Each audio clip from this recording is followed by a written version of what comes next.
I am 26 now, and I have house sat for people probably a dozen times since college. Friends, family friends, professors who needed someone reliable. I have never once had a problem, okay? But there was one time during my junior year of college when I agreed to watch a professor's house over winter break. Just 3 days. That was all it was supposed to be. And what happened during those 3 days is the reason I will never, ever sleep in a house I do not know without checking every single room first. Every closet, every bathroom, every space large enough for a person to fit. The professor's name was Dr. Callahan. He taught Renaissance literature, and I had taken 2 of his classes. He was one of those professors everyone liked because he actually seemed to care whether you understood the material. In early December, he mentioned in passing that he and his wife were going to visit family in Vermont over the break and asked if I knew anyone who might want to house sit. Their dog had passed away a few months earlier, so it was not about pet care. It was just about having someone there to make the house look occupied. Water, a few plants, that kind of thing. I said I could do it. I needed the money, and honestly, 3 days in a quiet house sounded better than staying in my loud apartment with my roommate's boyfriend who never left. Dr. Callahan lived in a neighborhood about 15 minutes from campus. Older houses, big trees. It's the kind of street where people put up elaborate Halloween decorations and know their neighbors' names. His house was a 2-story colonial with white siding and black shutters. It looked exactly like the kind of place a literature professor would live. There was a small front porch with 2 rocking chairs and a wreath on the door. He gave me a tour on the afternoon before they left. Ground floor had a living room, kitchen, dining room, and a small office where he kept all his books. Upstairs were 3 bedrooms and 2 bathrooms. He and his wife slept in the master bedroom at the front of the house. The other 2 bedrooms were set up as a guest room and a storage room, both pretty much empty except for boxes and a desk. Everything was neat and organized in that way childless academic couples tend to keep their homes. The only thing he specifically told me not to worry about was the attic. There was a pull-down ladder in the hallway ceiling on the 2nd floor, and he pointed it out as we walked past. Said it was just storage, mostly his wife's teaching materials from when she used to work, and that I would not need to go up there for anything. I remember thinking that was a weird thing to mention, but I just nodded. It made sense. Why would I need to go into their attic? They left around 4 p.m. on a Friday. I spent the first evening getting settled in the guest room, making myself dinner in their kitchen, watching television in their living room. It felt a little strange being in someone else's house alone, but not in a bad way, just quiet. Texted a few friends, did some reading for a class I was taking in the spring, went to bed around 11 o'clock. That first night, nothing happened. I slept fine. I woke up, made coffee, watered the plants like Dr. Callahan had asked.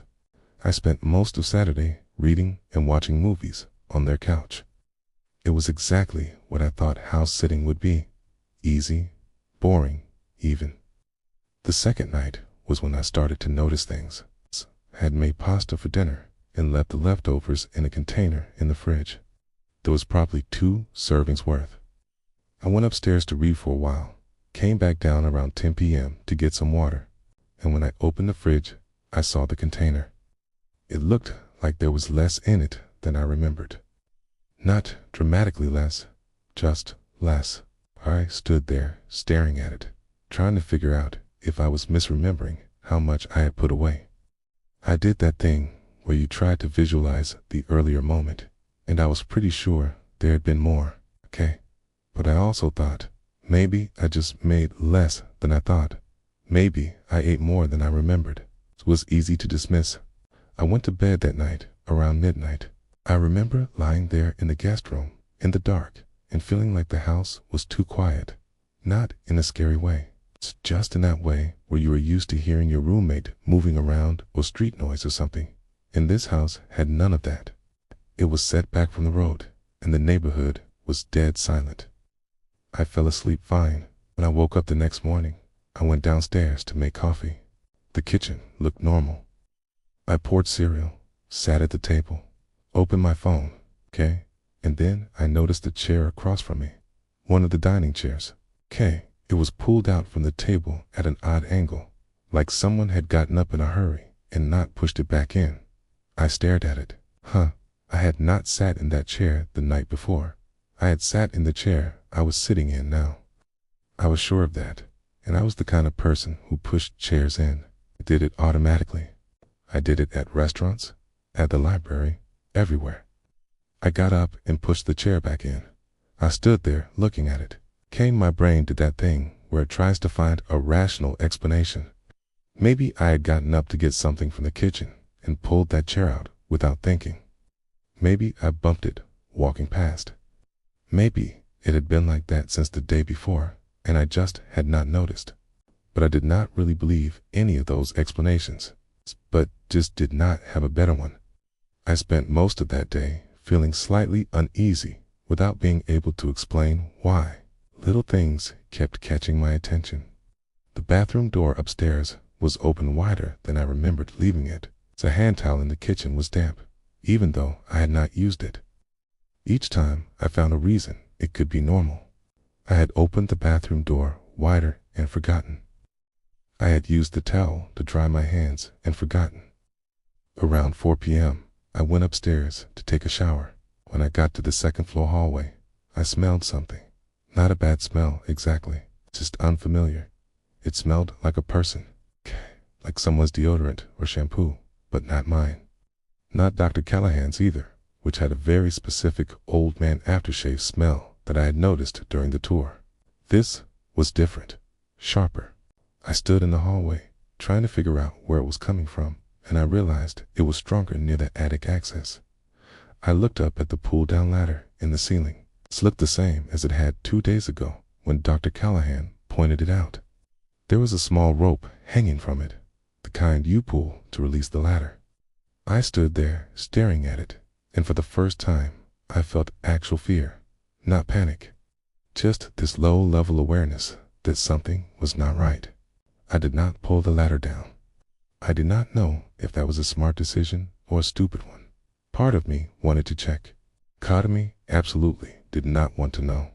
I went back downstairs, double-checked that the front and back doors were locked, and tried to convince myself I was being paranoid. That night, I could not sleep. I lay in the guest room with the light off, staring at the ceiling, listening. The house made normal sounds, the furnace kicking on, pipes settling, but I kept thinking about the attic, about the smell in the hallway, about the food in the chair and the towel. Around 1 a.m., I made a decision. I took my phone, opened the camera app, and set it to record video. I propped it up on the dresser across from the bed, angled so it would capture most of the room, including the doorway. I did not really think I would catch anything. Just wanted to prove to myself that I was alone, that I was being paranoid, that nothing was happening. I lay back down, facing away from the phone so the light from the screen would not keep me awake. I remember thinking I probably would not be able to fall asleep knowing I was being recorded. But I was exhausted from not sleeping well the night before, and eventually I drifted off. I woke up around 7 a.m. The room was bright. My phone was still on the dresser where I had left it. I could see from across the room that the red recording light was no longer on. The battery had probably died at some point during the night. I got up, grabbed the phone, and plugged it in to charge. While I waited for it to power back on, I went downstairs and made coffee. I felt stupid. I had recorded myself sleeping for nothing. I was going to watch 6 hours of footage of an empty room and feel like an idiot. When the phone turned back on, I opened the video. The timestamp showed it had recorded for 4 hours and 16 minutes before the battery died. That meant it stopped around 5:16 a.m. I sat on the couch with my coffee and started scrubbing through the footage. The first hour was just me sleeping. The room was dark, except for a little bit of light coming through the window from a street light outside. I skipped ahead. It's 2 hours in, still nothing. Just me in bed, occasionally shifting position. 3 hours. Same thing. Set 3 hours and 42 minutes. Something moved in the doorway. I stopped the video. My hand was shaking so badly, I almost dropped the phone.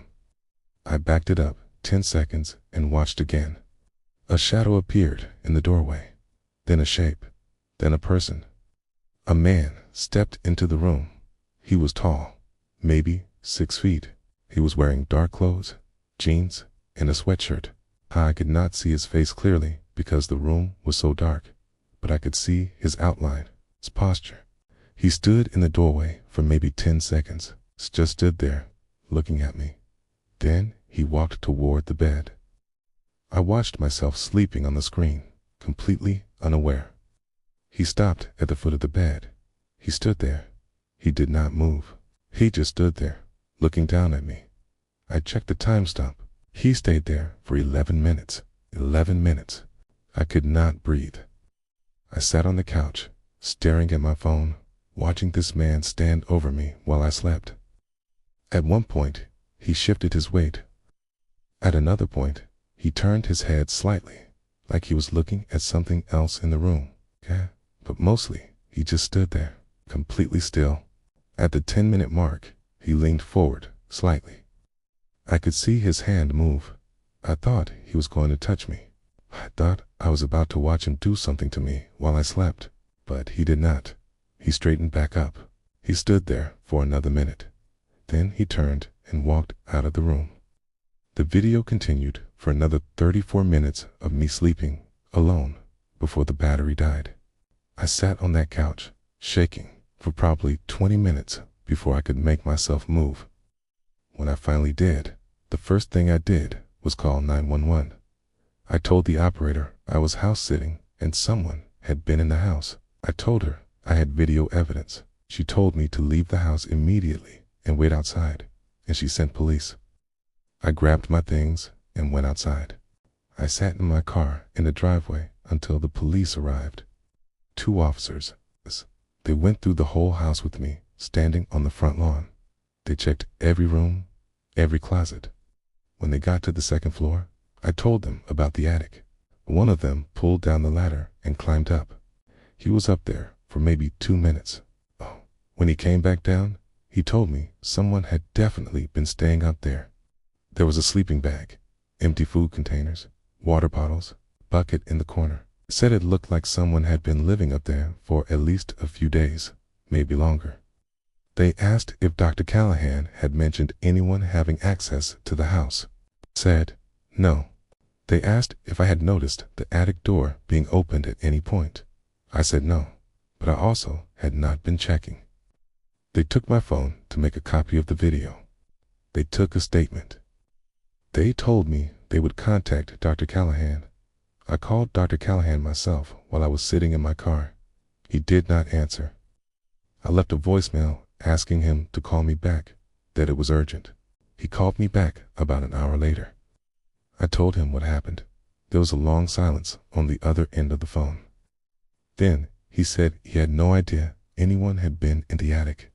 He sounded genuinely shocked. He said the attic access had a latch that was supposed to be locked from the inside, and he had not checked it in months. He told me he and his wife were driving back immediately. The police never found whoever it was. They searched the neighborhood. They checked security cameras on nearby houses. One camera 2 streets over had footage of a man walking down the sidewalk around 5:30 a.m. It's the morning I recorded the video, but the image quality was too poor to identify him. He was just a figure in dark clothes. He could have been anyone. Dr. Callahan and his wife got home that afternoon. They were apologetic and horrified. They went through the attic themselves. They found everything the police described, plus some other things. Wrappers from food that had been in their pantry. A phone charger that was not theirs, plugged into an outlet in the attic. The attic had a small window, one of those circular ones, and it looked like it had been forced open from the outside at some point. That was probably how he got in initially. After that, he just used the attic access to come down into the house at night. The police theorized he had been watching the house. He knew their patterns. He knew when they would be gone. He had probably been up there before, during the day when they were both at work, maybe 4 weeks. I think about that a lot. how long he might have been there. If he was there during my tour of the house with Dr. Callahan, if he was up there listening to us talk. Dr. Callahan paid me for the 3 days, even though I only stayed 2 nights. He apologized probably a dozen times. I told him it was not his fault, and it was not. But I also never house sat for him again. I never house sat for anyone again, actually. Okay? People have asked, and I always say no. I do not know who that man was. The police never identified him. He was never caught. For all I know, he is doing the same thing in someone else's house right now, just waiting in an attic or a basement or a crawl space, coming down at night while people sleep. The thing that stays with me is not even the scariest part. The scariest part is not that he stood over my bed for 11 minutes. The scariest part is thinking about the 2 nights before I set up the camera. The nights when I was sleeping and I did not record anything. I think he was in my room those nights too. I think that is when he took the food, moved the chair, used the towel.